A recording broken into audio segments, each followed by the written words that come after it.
नमस्कार दोस्तों।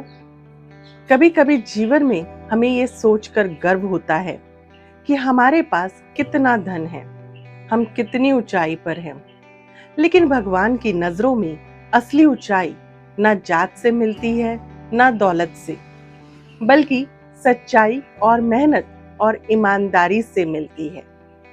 और इसी सत्य को सबसे खूबसूरती से समझाया गुरु नानक देव जी ने।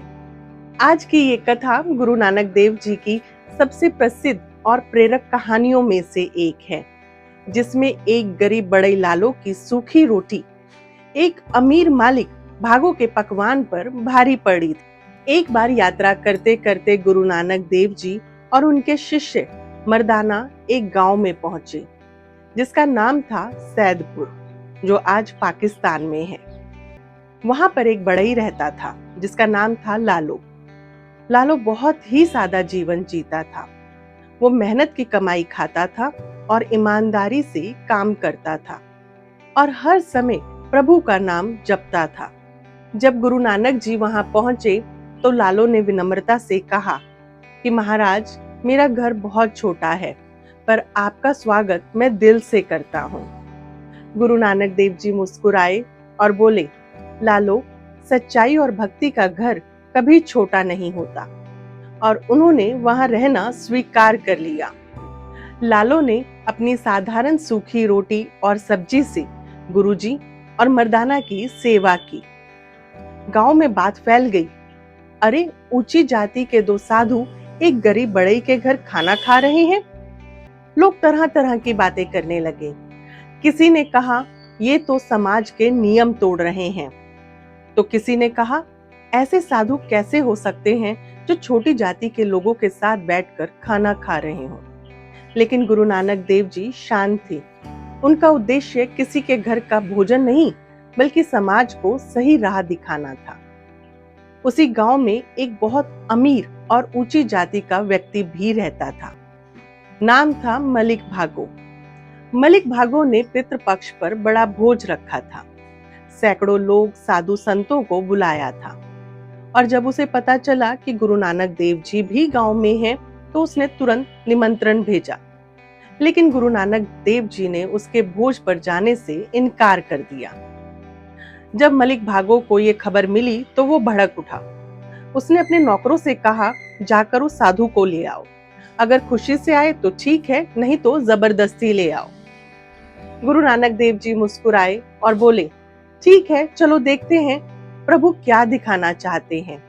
और वो मलिक भागो के घर पहुंच गए। मलिक भागो ने गुस्से से गुरुजी को कहा कि गुरुजी, एक नीच जाति के घर तो आपने खाना खा लिया और मेरे यहाँ जो इतने सारे पकवान बने हैं, आप वो नहीं खा रहे। गुरु नानक देव जी ने शांत स्वर में कहा, मलिक भागो, मैं ऊंच नीच को तो बिल्कुल भी नहीं मानता। मेरी दृष्टि में वही ऊंचा है जो मेहनत की कमाई खाता है, और लालो अपने पसीने की कमाई खाता है।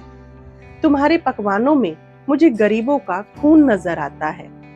और इतना कहकर गुरु नानक देव जी ने एक हाथ में लालो की सूखी रोटी ली और दूसरे हाथ में मलिक भागो के पकवान।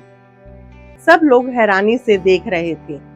गुरु नानक देव जी ने दोनों मुट्ठियां दबाई और सबकी आंखें फटी की फटी रह गई। लालो की सूखी रोटी से दूध टपक रहा था और भागो के पकवान से खून। गुरु नानक देव जी ने शांत स्वर से कहा कि देखो मलिक भागो, ये दूध मेहनत का फल है, जो सच्चाई और ईमानदारी से कमाया गया है, और ये खून बेईमानी, अत्याचार और स्वार्थ का परिणाम है, जो गरीबों की मेहनत से छीना गया है। ये देखकर मलिक भागो शर्म से झुक गया। उसके चेहरे से घमंड का मुखौटा उतर गया। वो रो पड़ा और बोला कि महाराज, मैं बहुत पापी हूँ, कृपा करो। गुरु नानक देव जी ने प्रेम से कहा, यदि तेरा हृदय सच्चा है तो तेरा उद्धार संभव है। अपनी कमाई को सही राह पर लगाओ और सच्चाई की सेवा करो। यही प्रभु की सच्ची पूजा है। और उस दिन के बाद से मलिक भागो का जीवन बिल्कुल बदल गया। लालो की रोटी का उदाहरण आज भी इतिहास में ईमानदारी और सच्चाई की मिसाल बना हुआ है। ईमानदारी सबसे बड़ी पूजा है। मेहनत की कमाई भले ही छोटी हो, पर उसमें भगवान का आशीर्वाद होता है।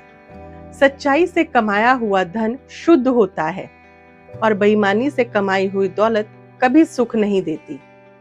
भगवान जात या रूप नहीं देखते, वो सिर्फ कर्म देखते हैं। गुरु नानक देव जी ने सिखाया है कि कोई छोटा बड़ा या ऊंचा नीचा नहीं होता, सब परमात्मा के ही रूप हैं। गुरु नानक देव जी की वाणी हमें आज भी यही सिखाती है कि सादा जीवन, उच्च विचार और सच्चाई ही सच्ची भक्ति है। आपको ये कथा कैसी लगी, हमें कमेंट बॉक्स में जरूर बताइएगा। अगर आपको ये कहानी अच्छी लगी है तो अपनों के बीच जरूर साझा करें। साथ ही ऐसी कहानियां सुनने के लिए चैनल को सब्सक्राइब करें। खुश रहें, स्वस्थ रहें। मन और दिमाग को शांत रखने के लिए मेडिटेशन और योगा रोज करें। वाहिगुरु जी का खालसा, वाहिगुरु जी की फतेह।